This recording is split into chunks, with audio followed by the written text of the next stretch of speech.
Welcome, everyone. Thank you for joining us for this edition of Super Simply Put Palms. During the presentation, we will have everyone muted, and at the end of the presentation, we will invite participants to unmute for a Q&A with George. If you have any questions, please type the question into the chat, and once George has completed the presentation, he will take those questions first. Once those are completed, he will ask for questions from any others and do his very best to answer them. Now here's George. Good morning, everyone. I want to thank you all for being here today. I'm George Nottingham with Groundworks Texas, Groundworks of Palm Beach County. Today we're going to look at something that's kind of unique. It's not really emerging in the plant palette, but some of these palms may be a little unusual or new to you. One is called the mule palm.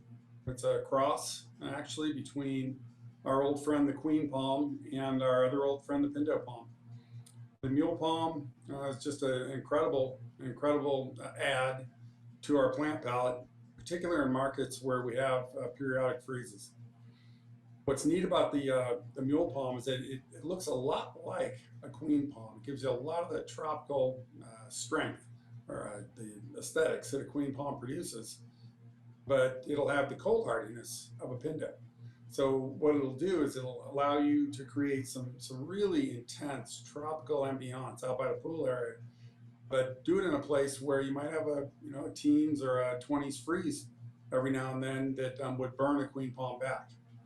All of our friends in the Houston area know full well just how tough it can be to have what amounts to a $300 queen palm die in a backyard in Houston as a result of a freeze. In a situation where the palm itself may only be worth $300 or $400, but the crane it takes to get the darn thing over the house and then into where it needs to go is a $2,000 or $3,000 experience. The mule palm is going to render that smooth.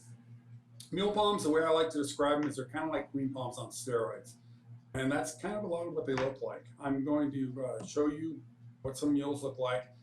We are producing them in the field in Alvin, Texas. We have many friends that are producing them in the fields down in Florida. But the long story short is that in a setting where you have a periodic freeze coming at you, or where it's going to be the norm, consider using the mule in places where you need real tropical ambiance, but you're a little sketchy on what you're going to have during the wintertime. The other palm we're going to look at is called Washingtonia filibusta.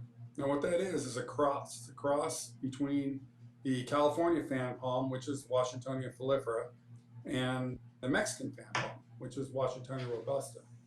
Now, interestingly, the robusta has a very, very thin trunk, or thin in comparison to the filiifera. Why it is that one is named robusta and has a thinner trunk, while the other is named filiifera and it has the big fat trunk, I really don't know. But in any case, the filiifera makes a very, very large, heavy calipered trunk. As the palms age, they get an almost elephant skin look to them. Really neat. The issue that we face with filiferas is they are not terribly tolerant of some of the diseases that we have in humid climates. And that makes their applications in humid climates and wet climates difficult. The robusta, on the other hand, does very, very well in a humid climate, but it's a very, very fast grower. The filiifera is a little bit slower. The robusta's frond, the leaf, is a little bit smaller than the filiifera's is. The trunk is much smaller, much thinner caliper, more slender look. And as I said, the robusta is a much faster grower. Now, you can cross the robusta with the filiifera and you get what we call, and what others in the industry call, a filibusta. You don't get quite the same heavy caliper that you get out of a filiifera, but you get a very, very heavy trunk. You get a larger frond than you would normally get from a straight robusta. And those fronds will sometimes have some of the angel hair-ish characteristics of the filiifera frond. But you also get many of the disease resistance characteristics of the robusta, but in a package that's a little stouter and a little slower growing than you're going to find with straight Washingtonia robusta. Anyhow, we put together a little bit of a presentation. I'm going to share it with you. I'm going to show you the photos and a few other things, and then I'll be talking my way through that. And when we get to the other side, get to the end, I'll take questions if you have any. And of course, I want you to know that we are always here anytime you need us. To reach us at Groundworks, you can call us at 800-753-5127. You can always reach us via email to either sales at datepalm.com, or you can get directly to me at gpn@datepalm.com. And of course, we invite you to visit our website. That would be www.datepalm.com. We have another website that is exclusive to the farm in Alvin, Texas. We call it Texas American Tree Farm. It's a division of Groundworks, and that's tatfpalms.com. Again, I want to thank you very much for being here. Hope you have some questions or comments. Let's go on from here. Good morning, everyone. The mule palm is a palm that I'm very quickly falling in love with. Mules create, as I said, a significant amount of tropical ambiance. They give you that beautiful pinnate frond. The canopies get very, very large and dark green. The calipers of the trunks, while they vary somewhat, because as seedlings, you've got a lot of genetic properties that tend to mix and match. So is that while some mules are thinner trunk, others are heavier calipered, very similar to queens in that regard, very similar to pindos in that regard. But one of the things that holds true for all mules that reach age, that reach maturity, call it 7-8 years plus, where they've been growing in a climate where freezes are the norm, is that those mature palms will be very cold hardy. And I say reach maturity because one of the things that we've learned about mules is that though we can create mule palm seed via very careful and pain in the neck process of pollinating, what we don't know for sure early on is how much those seedlings carry the less cold hardy characteristics of the queen palm, and which of them carry the more cold hardy characteristics of the pindo. And of course, that cold hardiness is one of the key elements that makes mule palms, in my opinion, such a darn good add to the plant palette. But in any case, after the palms have been growing in the field, for a period of years and have gone through teens and 20s freezes, those that are more queen palm, if you will, than pindo will die off, or we'll see them burn significantly in those freezes.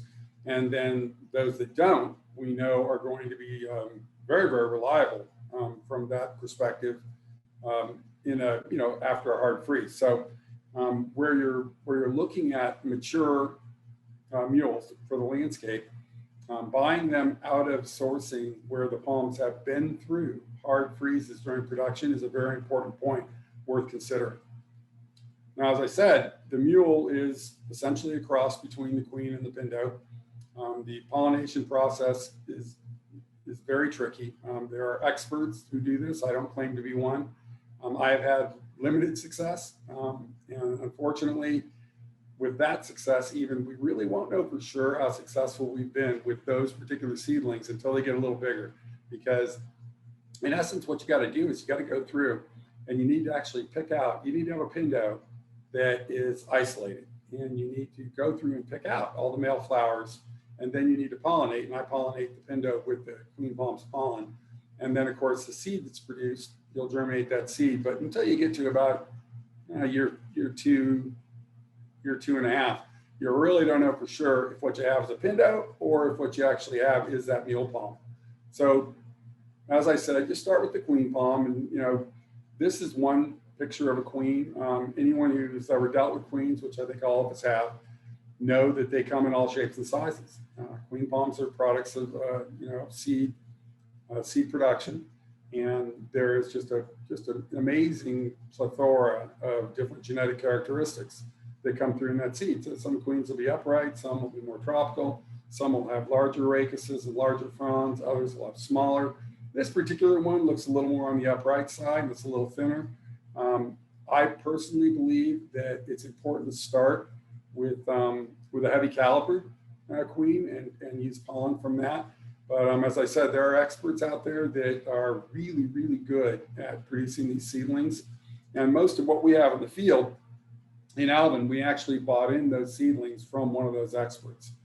And then of course, the queen is cross-pollinated with a pindo, and here too is a beautiful pindo, heavy calipered, but as with the queen, they are products of seed production, and because of that, the genetics of the individual seed vary quite a bit. So when we go out in the field and we look at pindos, we see thinner calipers, heavier calipers, longer, shorter fronds, wider leaflets, narrower leaflets, more blue-green, more green, just a mishmash. So when looking at our mule palm production, we do try to aim at certain characteristics. We ask the individual who is actually producing the seedlings to tell us about those, and we believe we have a handle on it. As I go through and work on pollinating myself, I take a lot of this to heart, because what I'm looking for is a palm that looks like this. And this is what they look like out in the field. This palm is obviously out in the landscape, and it's bigger than what we have in the field right now. But that look, that beautiful tropical canopy and the pinnate frond, the density of the canopy, everything about it is very tropical in nature. But this particular palm has been through a 17-degree freeze, and it didn't burn at all.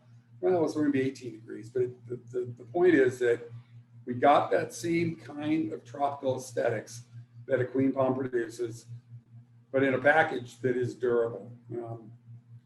This is a much more mature mule. Now, this one, you can see the leaves are more widely spaced. I have no idea how old this one is. This is just a picture I came across that I liked. But it's indicative of what you can expect in the way the trunk will develop over an extended period of time. Can it be used as a specimen palm? I'm not sure about that. But as far as an accent palm or a palm, for instance, in pool areas in Dallas or Fort Worth, or in markets where freezes are the norm, this is just a heck of an alternative to consider. And it moves you a little bit away from the pollinate frond, which is more the norm for cold hardy palms. As I said, we're producing these palms in the field. The palms that we have out there in the field right now aren't much bigger than 8 to 10 foot OA. A lot of them that are shorter than that. We have about 1,500 or so in production. We have many friends down in Central Florida that are producing mules that have them much larger than this. We have some questions about the import, about whether or not mules are absolutely okay to import with respect to the ag laws. But as of today, I believe that it's okay to import them into Texas. I'm sure it's okay to import them to Louisiana.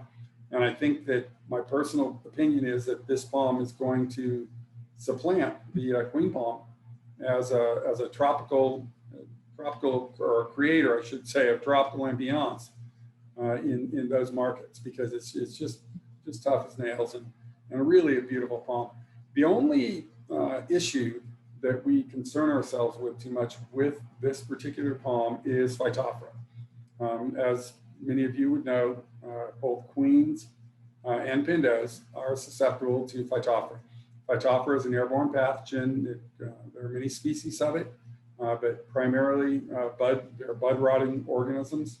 You can easily control the disease through regular therapies utilizing methonaxin, which I think a brand name for that would be Subdue. And so that's something that we stress to people that we sell these palms to. It's something that we wrote up a maintenance sheet on that we also incorporate when we sell pindos. But in any case, the point is that with respect to disease issues to be concerned with, that would be one, and probably the primary one. To our knowledge, these palms are not susceptible to phytoplasm disease. So kind of takes lethal bronzing and lethal yellowing out of the mix as a threat, which is great. As I said, our production is a little young, but we do offer the palms all the way up to close to 20 foot overall. The bigger ones we buy and the smaller ones we produce. But the palms are available, and the availability is improving quite a bit for some of our friends in Central Florida. So if you're looking for something that will give you a real tropical appeal, you definitely need to consider the mule palm. This is just a little bit of video. We've had hard rains and the field's wet, and we like the palms more than the weeds. But as I said, we are in production right now. This is just one small piece of a little block we call A3 up in Alvin, Texas. These palms range from 4 foot overall up to 8 to 10 foot overall. But the palms absolutely love heavy soils. This field is clay.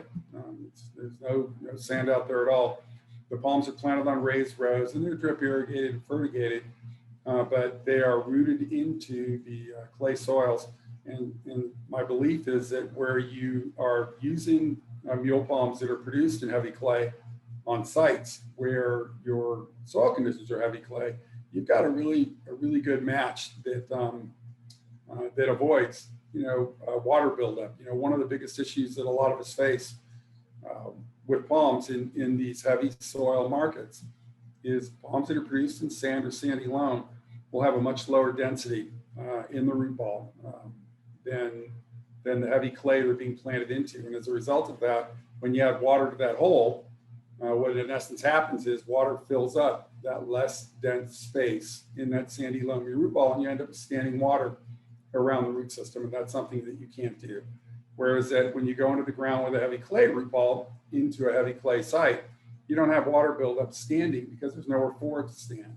This allows you to take a clay root ball and plant onto a clay site without planting it significantly high, without using any special mixes or anything like that. That's the reason that we're producing them up in Texas, because we recognize that and believe that one of the greater applications for this palm is going to be markets where it freezes. And of course, Texas and Louisiana are certainly markets where that occurs.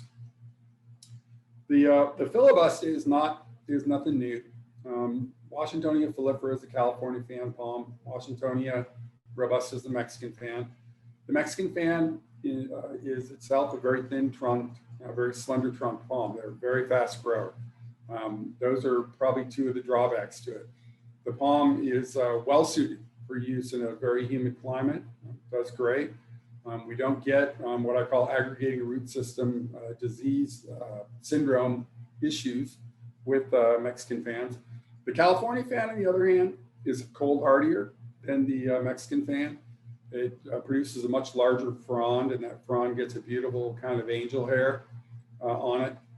The caliper of the trunks are, huge. They're just gigantic. The coloration of the trunk young is very reddish, and then of course as the palms age, they take on a kind of an elephant skin kind of look to it. But that's it's quite a ways down the road. One of the concerns that we've had with filiferas after watching them perform in a humid climate is they do tend to begin to develop issues over time, and with something, as I said, I call root system aggregating root system disease syndrome. And I can explain that if someone has a question. But in any case, by crossing the filifera with the robusta, the seed stock that's generated gives us many of the characteristics of both. Now, there is no good control over how much of one set of genetics shows up in a given palm versus how much the other set does. We can tell by looking at the palms in the field which ones have a little more filifera and which ones have a little more robusta. And of course, after a hard freeze, we get a really good idea of which ones have more robusta, because the ones with more filifera, this is a filifera. If you look at that trunk down here at the bottom, these trunks over time will discolor, normal sunlight, ultraviolet light interacting with the petiole will discolor, and then they develop ridging that looks very much like elephant skin. Don't know why, just what it does. And then of course, this is the robusta. The robusta is very common to all of us. And this I thought was a really neat picture. I grabbed it because this is a scenario where, as it says, the filifera and the robusta were planted next to each other. I tend to believe that the palm on the left isn't actually a straight filifera because there's no angel hair. I think it's probably a filibusta across. But as you can see, the robusta burned in the cold, the palm next to it, be it a filifera or a filibusta. The picture, when I grabbed it, it said it was a filifera, so I named it a filifera as well. But like I said, looking at the picture, I don't see angel hair, and angel hair is very, very common to filiferas. Let me go back here real quick and see if I can. Yeah, come on back here. There we go. If you look at the picture, you'll commonly see angel hair coming off the ends of these fronds, and you really don't see that a lot over here. So, like I said, not really sure, but the moral to the story is that the palms in the field that have a little more filifera in them will tend to be more cold hardy. And we see that during production. The picture here on the left, these are just some of the filibustas that were out in the field. It's actually an old picture. We don't have anybody in the picture, so you can't really tell what the caliper is. But the caliper of these palms tends to be about 30% heavier on the average than a straight robusta. As I said, the straight robustas tend to be very, very narrow trunked or very slender, whereas the filibustas will take on that heavier caliber. The frond size in the field with filibustas varies quite a bit because, again, there's no good control over how much of the filifera is in one palm versus how much of the robusta is. But on the average, the frond size is 25 to 30% larger on a filibusta than it will be on a robusta. And then, of course, cold hardiness is something that we see very clearly because we have regular freezes in our fields up there in Alvin. And it's real easy to tell the difference at that point because you'll see some pretty noteworthy burning on those that have a little more robusta, whereas you don't see much at all on those that have a little more filifera. The picture on the right was a bunch of curves that we actually took out of the ground. That was a picture that was shot right after the installation. I don't have a current picture of that site. This picture is, I think, 3 years old. These palms filled in with just absolutely gorgeous canopies. The look that the landscape architect created with this spec is just phenomenal. We have lots and lots of curves because what we did over the years is we pushed over to different angles the outer rows on a lot of our blocks. And in doing that, and by putting them at different angles, we created a whole range of different curves. This allows you to take the palms and put them out over pool areas and just do all kinds of really exciting things. In this case, the LA wanted triples and they wanted staggered heights. They wanted to be able to lean out over the pool and create a little more tropical ambiance in a scenario where they knew they're going to have teens freezes at times. So we were able to do it with filibusters. It worked out really, really well. And one of these days, I'll put up some of the completed photos, meaning some of the 3-year down the road photos. Just a fabulous install, really, really well done. As I said, we're producing them in quantities in the field. This is actually our biggest seller. We ship them all over the southern United States. There are other producers of filibustas in Florida. Probably one big difference, we don't have the Rake of Flight issues that have become common in Florida's fields. There is a Rake of Flight, and darn it, the actual disease, the pathogen name is escaping me right now, but there's a Rake of Flight that causes a symptom that looks just scary, like Fusarium, Oxysporum, palmarum. Difference being that palmarum, that species of Fusarium, will kill the palms in a matter of a couple of months, whereas this Rake of Flight issue causes the loss of the lower fronds. That damage aggregates over time until you have a very, very small canopy. And then, of course, as the amount of green tissue available for carbohydrate production diminishes, the palms weaken, and eventually you will see the palms dying. That Rake of Flight is extremely hard to get rid of if you have it in your fields. We are very fortunate that it has never been introduced into our fields in Alvin. Our fields in Alvin are hundreds of miles away from any other palm tree production. We don't allow trucks to come into the nursery that have inventory on them. We actually maintain the nurseries as quarantine zones. Our gates are always closed. And we're paranoid. We're very paranoid about the introduction of Rake of Flight to our Washingtonia crops, our filibusta crops, as well as to the introduction of phytoplasma disease. Our Sylvestris up there in our Alvin fields are actually come with phytos that cite them being free of phytoplasma disease. That's not something you can get in Florida anymore because, unfortunately, phytoplasma disease has overtaken pretty much every Sylvestris crop that I've been able to visit in South Florida or in Central Florida. It's become a real problem, and it's something we all have to be concerned about. But in any case, with respect to filibustas, you can get them with skin trunks that makes just a beautiful formal appearance on day one, or you can have them field cut, which is a more normal petiole, just like that. There are many producers.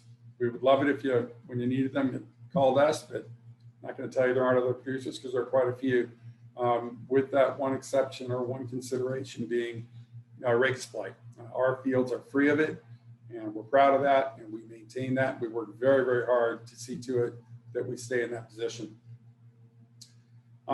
That's really the long and the short of this presentation. If anybody has any questions, we can unmute you. And Pete, I don't know if there are any questions typed in the chat. Nope, there are no questions in the chat. And I'm unmuting everyone in case they want to ask a question. I actually kept this one under 30 minutes. I thought I did pretty good with that. Okay, well, if nobody has any questions, then that will wrap up Super Simply Put Palms for today. When is our next presentation, Pete? Do you know? We haven't scheduled it yet. We haven't scheduled it yet. Okay, well, we're going to be doing some more work with handling techniques as well as installation techniques, and we will be notifying everyone when that stuff's coming out. We thank you for being here, and hope you all have a good day.